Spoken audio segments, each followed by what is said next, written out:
I never thought my life could spiral into something that felt like a horror movie, but here I am, living proof that it can. My name is Emily. I'm 32, and for as long as I can remember, I've been the responsible one in my family, the one everyone leaned on when things went wrong, the one they expected to clean up their messes without question.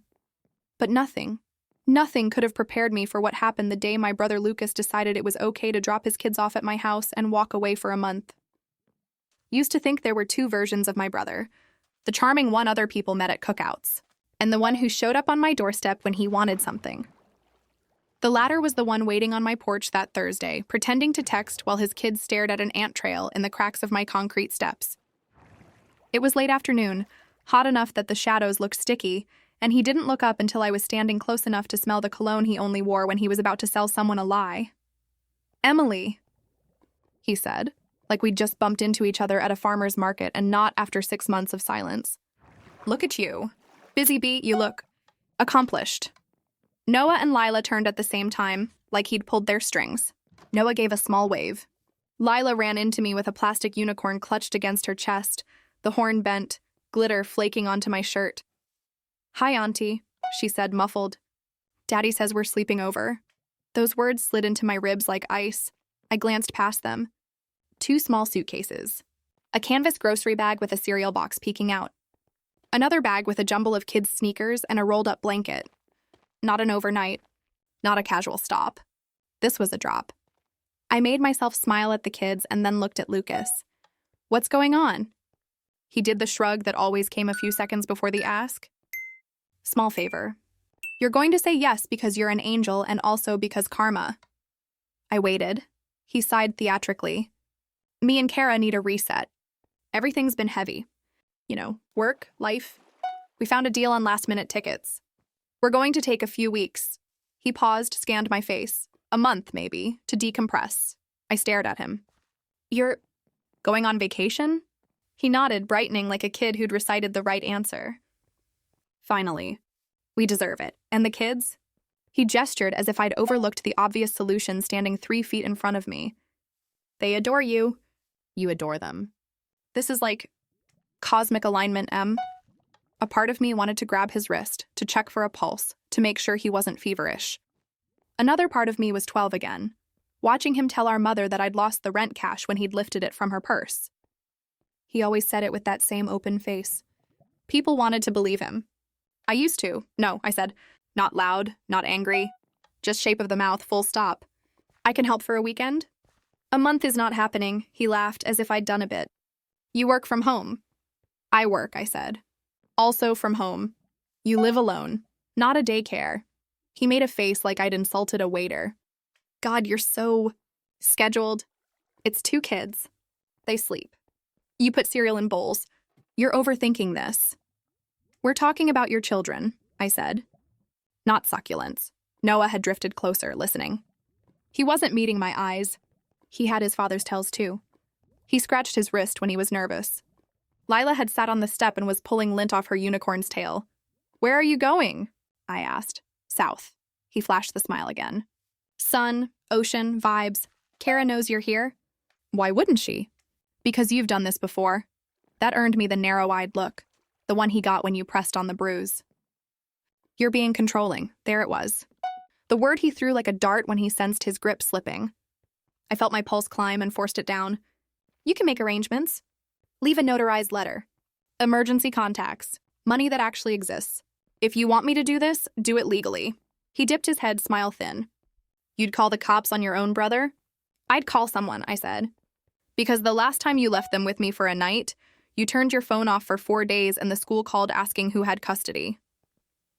He stood very still, like the porch had tilted. Then he stepped in, close enough that I could count the pores near his nose. "Listen, Em," he murmured, voice losing its shine. "You don't make this ugly. You hear me? You're doing this.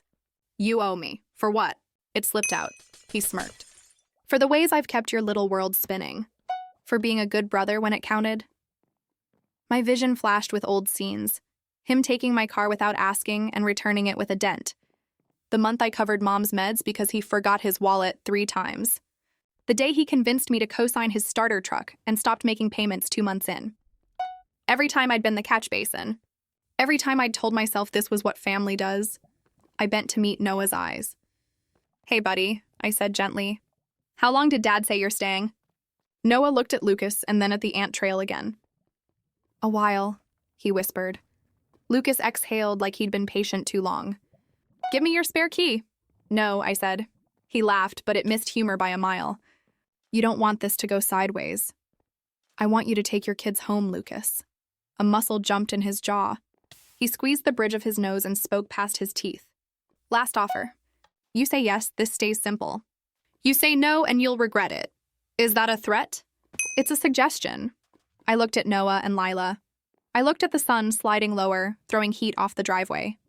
I looked at the suitcases like small accusations. 2 days, I said. If you're not back, or I haven't heard from you with a legal plan, I call child services. He watched me for a beat that lasted too long. Then his face reset like a magician palming a coin. He leaned down, kissed the kids, told them to be good for Aunt Em, and walked down my path whistling. He didn't look back. Inside, I made grilled cheeses and cut the crusts off because Lila said crusts were spicy.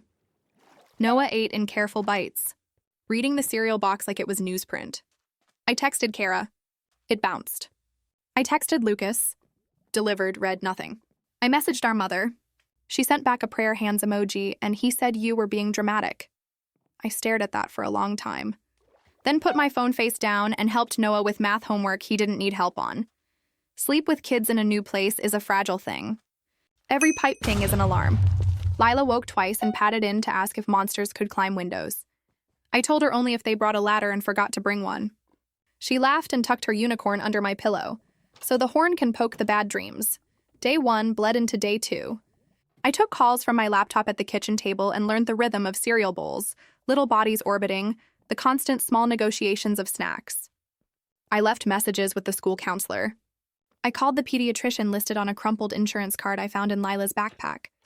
No one had seen them that week. I stacked the suitcases in the hallway and stepped around them like tripwires. On the morning of day 3, a text arrived from an unknown number at 5:17 a.m. Don't do anything stupid. I stared at it with the bleak clarity you get when your body hasn't finished making cortisol yet. I took a screenshot, forwarded it to myself, and put the kettle on because my hands needed a job. At 10:11 a.m., another text. We'll be in touch. Keep your mouth shut. I called the non-emergency police line. I had the conversation where you can hear the officer wanting to be helpful and bound by a script. Document. Install cameras. Avoid confrontation. If you feel unsafe, call 911. That night, after teeth and stories and backtracking upstairs because Lila had forgotten to tell the unicorn goodnight, I stood at the sink and watched the reflection of my kitchen window. I could see the soft rectangle of my backyard through the glass. The motion light clicked on. The camera app showed a smear of rain on the lens, then a hooded shape at the far edge of the yard, near the fence. Not moving, just there, the human equivalent of an ellipsis. I whispered, "No," to no one and everyone, and my voice sounded like someone else's. I texted the neighbor who runs early. He answered, "Saw a car idling by 20 minutes ago. No plates, thought it was delivery. Sorry, didn't knock." At 3:08 a.m., the back gate creaked. The new lock sounds are strangers you learn like names. I was awake. Of course I was awake. You don't really sleep when your nervous system doesn't trust the house yet. I slipped out of bed and went to the hall barefoot, listening. The refrigerator hummed. The clock clicked. Then the doorknob turned. Not rattling. Turning, patient, like someone who believes doors should open for them. I moved fast without feeling. Scooped Lila, whispered to Noah, got them into my room. Turned the deadbolt I'd installed on my bedroom door with hands that felt like wet paper. The unicorn's horn jabbed my collarbone. I dialed 911 and pressed the phone so hard against my ear my jaw hurt. "Someone's trying my back door," I said. "I have kids with me. Please." The dispatcher told me help was on the way. She asked me to describe the sounds. She asked me to whisper my address. She told me to stay on the line. I could hear my breath and Lila's smaller breath and Noah's small gasp when something hit the other side of the house. A bump. Not a crash. Footsteps moved across the kitchen, the unmistakable rhythm of mass on wood. Slow, not hurried. The kind of slow that is mean by design. The hallway floor in this house complains. Even I can't cross it without a sigh from the boards. I counted the creaks like seconds. They stopped outside the bedroom door. Lila's fingers dug crescents into my forearm. Noah put his hand over his mouth. 3 knocks, deliberate, knuckles flat. Not testing, stating. I felt the ridiculous thought, don't be rude, answer. It's amazing the scripts a childhood can program into you. Then the knocks came again, harder, and the dispatcher's voice cut through the static in my skull. Officers are almost there. Do not open the door. I didn't. The knock stopped. The silence after was worse. Then the footsteps receded. The back door complained. The night reset itself around us like a shrug. Red and blue washed across the hallway walls a minute later. The officers walked through the house with their practical flashlights and calm hands. The back door frame had a new scratch. Mud tracked a short arc on the kitchen tile. Someone had stood on my herb planter. Basil lay crushed, scent sharp and sudden in the air like memory. The taller officer found the slip of paper on the counter, under the fruit bowl where I keep keys and grocery receipts. You shouldn't have threatened him. The note was block letters, leaned slightly right. My stomach did that slow elevator drop. I knew that handwriting. I had seen it on birthday cards and a sticky note Lucas once left on Mom's fridge. Pay rent, call M, pick up Noah's blue inhaler. The letters were more jagged here, but the crooked K was his tell. If you asked him to write in a straight line, his words always climbed like ants on a twig. The officers bagged the paper and asked me who him was. I told them. I told them about the drop-off. I told them about the text. I told them about the hooded figure and the car with no plates. I told them about my brother's long, boring history of pushing his luck and calling it charm. They were careful with their faces. The taller one said, "We'll file this with the report. We're sending this to detectives. Do you have anywhere else you can stay for a few nights?" "This is my house," I said before the question finished being asked. I heard how small I sounded and hated it. "Do you have someone who can stay here with you?" "I'll ask," I said. I thought of my mother's prayer hands emoji. I thought of my friend Maya who would show up in socks and a hoodie and a travel mug and sit on my couch all night.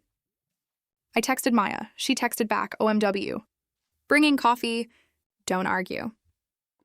That morning after school drop-off, I called Child Services. I gave them the report number. The caseworker's voice softened in that specific way. Professional, pitying, present. "You did the right thing," she said. "We need to start a paper trail for custody safety. If he shows up again, call immediately." "He won't," I said, and heard the lie and didn't correct it. By noon, my mother called. "Lucas says you're hysterical," she began, skipping hello. "He said you threatened him in front of the children. I threatened to call the police if he abandoned them with me while he ran off for a month." She tisked. "You know how he is." "That's the problem," I said. "I do." "He told me you didn't even offer them dinner," she added, as if that detail could tip the scales back. I closed my eyes and saw Lila's unicorn horn poking my shoulder while she fell asleep. "We had grilled cheese," my mother exhaled. "Emily, don't escalate. Family matters should be handled in-house. Someone tried my door last night." Silence. Then, oh, well, she said, fluster skating under the word. "Maybe it was a misunderstanding. Whose?" She didn't answer. She pivoted. "Regardless, you don't want this in the courts. It will get messy." "It's already messy," I said, and hung up before my throat broke. That afternoon, I picked up Noah and Lila and found a crumpled drawing in Noah's backpack. A house with a big square door. 3 stick people inside. One outside with a rectangle for a mouth and lines for sound. He'd colored the outside person's face in hard with the black crayon. Kids make maps of what we refuse to say out loud. That evening, after baths and books about bears who made soup for all their friends, I pulled my laptop onto my knees and began a document with a date and timestamp at the top. Everything went in. Screenshots, times I called. Snippets of conversations I could still quote because they'd tattooed themselves on my brain. I took photos of the doorframe and my smashed basil and the note bagged in plastic. I emailed the document to myself and to a new Gmail I'd made an hour earlier, with a name I didn't recognize. If he ever took my phone, I wanted a copy somewhere he couldn't access. At 1:14 a.m., another message. "Don't involve cops again." Last warning, I didn't reply. I added it to the file. The next morning, the school counselor called. "Noah asked today if police can arrest dads," she said gently. "He wanted to know if there's a nice jail where dads take naps." He asked if you could be his mom for now. I took my hand off the steering wheel to rub the heel of my palm against my sternum. There's a kind of ache you don't have language for until you feel it. Tell him I'm here, I said. Tell him I'm not going anywhere. On day 7, a message from an international number pinged while I was rinsing strawberries. The country code made my stomach do its old sick lurch. A photo arrived first, a beach. Blue so bright it looked fake. 2 pina coladas and a shadow that could have been anyone's hand. Then his voice, a minute later, laughing like we were swapping vacation photos. Sis, you're gonna love this place. You should see the sunsets. The kids, okay? You'll be fine. Don't be dramatic. We'll bring souvenirs. I held the phone away from my ear like it might bite. Where are you? I said. It came out low, dangerous. I didn't know I had that register. South, he said. It's a vibe. You sent someone to my house. Conspiracy theories don't look good on you. You left a note, I replied. Prove it. You did. Lucas, with your handwriting that climbs stairs? Cute, he said. Listen, we'll be back when we're back. Stop calling the cops and stop scaring my kids. They're scared because of you, I almost yelled down the phone. He sighed like I was a stubborn client. You always did like a stage. Go ahead, Em, perform, see who believes who. He hung up. The kitchen went very quiet. Even the refrigerator seemed to hold its breath. I stood in that quiet for a long time, strawberries bleeding pink into the sink, and understood something at bone level. He was daring me to choose between my fear and my spine. He believed I would fold, the way I always had when we were small, and he grinned at me across a broken rule and said, Take the blame or I tell Mom what you told me about the teacher. He was betting the house on the oldest story we knew. The next few days blurred together. Work emails went unread. Every creak of the floorboards made my heart spike. The kids started sleeping on a mattress I dragged into my room, all of us tangled together like a single nervous organism. Each morning I checked the cameras. Each morning there was nothing, and yet I still caught myself staring at the backyard, waiting for movement that didn't come. Then one evening, it did. A flash of motion. A shape darting by the fence, low and fast. I called the police again, voice shaking, and they came, same 2 officers. They did a loop around the property, found no one, but the shorter one noticed something near the trash cans. A phone. Cheap burner model scuffed. It was still warm, battery nearly dead. When they powered it on, the lock screen showed a photo of a beach bar. The taller officer looked at me. You recognize this? I didn't have to. It was the same bar in the photo Lucas had texted me earlier that week. Same thatched roof, same red parasols. He shook his head. We'll log this as evidence. Might tie it to your brother. They left. I sat on the kitchen floor and stared at the dark screen of that phone like it was an open eye. I didn't tell the kids. I just made dinner and tried to keep my voice from breaking while I read Lila her story. Days passed. No more notes. I thought maybe it was over. Then the call came, an unfamiliar number mid-afternoon. When I answered, a woman's voice said, Is this Emily? Calm clipped. This is Detective Ruiz. We have an update on your report. They'd located Lucas and Kara. Cancun, just like he'd said. Both were detained on re-entry for neglect and for hiring someone to scare me. They'd paid a guy $600 to teach his sister a lesson. The man they hired had already been picked up for burglary in another county. When questioned, he talked. He'd been given my address, photos of my house, and cash in a paper envelope. He hadn't expected the cops. I remember gripping the phone so tight my knuckles ached. Are the kids safe? Was all I could say. They are. We've placed them in temporary care while we sort custody. You did the right thing, the detective said. I wanted that to feel like victory. Instead, it felt like collapse. Relief and grief twisted together until I couldn't tell one from the other. Weeks later, after statements and hearings and the slow machinery of courts, it ended. Lucas took a plea. Kara did too. The kids were placed with a foster family who lived 2 towns over. I visited when I could. They were healing in ways small and steady. Noah drawing again, Lila laughing at the sight of her unicorn's glued horn. I moved. Different city, different job. Cameras at every corner of the house. I learned to sleep through silence again. Then, one rainy morning, a letter arrived. No return address. Inside, a single page. No threats this time, just a sentence in block letters. You broke the family. I stared at it for a long time, the ink slightly smudged where water, or maybe a tear, had touched it. I realized I wasn't afraid. Just tired, I folded it once, put it in an envelope, and mailed it to Detective Ruiz. Then I went outside, let the rain soak my hair, and breathed. That night, for the first time in months, I slept all the way until morning. Update. It's been almost a year since the night I locked myself in my bedroom with 2 terrified kids and listened to someone rattle my back door. A year since my brother and his wife were arrested. A year since I thought the worst was over, and in some ways, it has been.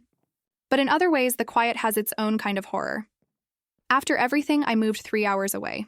A small coastal town with a population so small that the clerk at the grocery store greets you by name after the second visit. I found a new job, bookkeeping for a local clinic. It's peaceful, steady, predictable, exactly what I needed. The kids are still in the system, but they're with a foster family who actually loves them. They send me drawings sometimes. Noah's handwriting has gotten neater, and Lila's unicorns now have wings. I've started therapy. I can walk to the beach after work and watch the sunset without flinching at every sound. It's a fragile piece, but it's mine. Then 2 weeks ago, Detective Ruiz called me again. She sounded tired, older somehow. "Emily," she said, "there's been a development in your brother's case." My stomach dropped. "He's out, isn't he?" A pause. "Not exactly, he's talking? That word carried more weight than I wanted it to. According to Ruiz, Lucas had started cooperating to reduce his sentence. He'd been trying to strike a deal, naming names, providing details. But what he said caught even the detectives off guard. He hadn't hired the man who broke into my house. Kara had. Lucas claimed he didn't even know about it until after the fact. That she'd arranged it with one of his old gambling contacts. That she'd told the man to scare Emily, just enough to make her back off. It was Kara's handwriting on the note. She'd imitated his style, deliberately, to frame him if things went south. When Ruiz said that, I didn't feel relief. I felt hollow, because in the end, they were both willing to destroy me. They just disagreed on the method. Then Ruiz hesitated, her voice lowering. "There's something else. We believe Kara was also trying to get access to your house that night, not just to threaten you, but to retrieve something." That stopped me cold. "Retrieve what?" "Money," Ruiz said. "We found multiple wire transfers between Kara and one of your accounts." My pulse spiked. "That's not possible." "I don't," she interrupted gently. "They used your mother's name. Set up a joint account months before all this started. When you were helping pay for her medication, I went very still. I remembered signing something at my mother's kitchen table. She'd said it was for the pharmacy auto-pay. I hadn't even read it. I just trusted her. Kara must have used that account to launder the gambling money. When I filed the first report, she panicked. She thought I might discover it. That's why she wanted me quiet. I hung up and sat in the dark for hours, trying to understand the scale of it. This wasn't just betrayal. It was orchestration. A long, careful manipulation that went back years, to every time Lucas asked for help. Every time Kara smoothed things over. Every time my mother told me I was overreacting. They hadn't just used me as a safety net. I had been their front, their cover, their scapegoat. The next morning, I drove back to my old town. I told myself it was just to clear things up with the bank. But as I pulled into those familiar streets, something in me shifted. The air itself felt heavier. When I got to my mother's house, her car was in the driveway. I hadn't seen her in nearly a year. She opened the door before I could knock. "Emily," she said softly, like I was a stranger selling something. Inside, the house smelled the same, lavender cleaner and stale coffee. But something was different. The living room was immaculate, almost staged. And on the coffee table sat a small wooden box. "Detective Ruiz called me," she said. "I suppose you want answers." I stared at her. "Did you know?" She didn't deny it. She just looked away. "I thought I could fix it," she whispered. Lucas was in trouble. They said it was temporary. Kara promised no one would get hurt. I felt my jaw lock. "You helped them?" Her eyes filled with tears that didn't look like guilt. They looked like self-pity. "I didn't think they'd go that far. You're my daughter. I thought they just wanted to scare you." "Scare me?" I repeated. "Mom, someone tried to break into my house. You let them use my name. You could have gotten me killed." She covered her mouth, trembling. I just wanted my family together. There it was. The same excuse she'd used my whole life. Keeping the peace, no matter the cost. I turned to leave, but she stopped me. Wait, you should have this. She pointed to the wooden box. It's from your father. Before he died, I hesitated. My father had been gone 15 years. But something in her tone made me pick it up. Inside were old papers, some photographs, and a small black flash drive. When I asked what was on it, she only said, "Your father left it for you. Maybe you'll understand us better when you see." That night, in a motel room off the highway, I plugged the drive into my laptop. There were only 2 files. One was a letter dated 6 months before Dad died. The other was a video. I read the letter first. He wrote about Lucas, about his habits, the debts, the lies, the way he could look you in the eye and make you question your own reality. He wrote about Mom, too, how she'd cover for him, how he feared that someday Lucas's manipulations would tear the family apart. Then came the line that made my chest tighten. If you're reading this, Emily, it means I was right. Protect yourself. Don't let them convince you that love means surrender. I clicked on the video. It was short, grainy. My father in his workshop speaking directly to the camera. He looked older than I remembered. His voice was steady but tired. "Emily," he said, "if they ever come for you, walk away. Don't save them. They don't want saving." I watched it 3 times. Then I cried, the kind of crying that empties you out, like the body knows it's shedding the last bit of something rotten. The next day, I sent the drive to Detective Ruiz. She called it valuable context, but for me, it was something else. Closure, maybe. Proof that the version of events I'd been gaslit into doubting my whole life had been real. As of last month, Lucas was denied parole. Kara got an extended sentence for conspiracy and fraud. My mother moved to another state. I don't know where. I don't care, I still get nightmares sometimes. I still flinch when a car idles too long outside my window. But when that happens, I replay my father's voice in my head. Walk away. So I do. Every single time. And I think that's what healing really is. Not pretending the scars aren't there, but learning to stop touching them to see if they still hurt.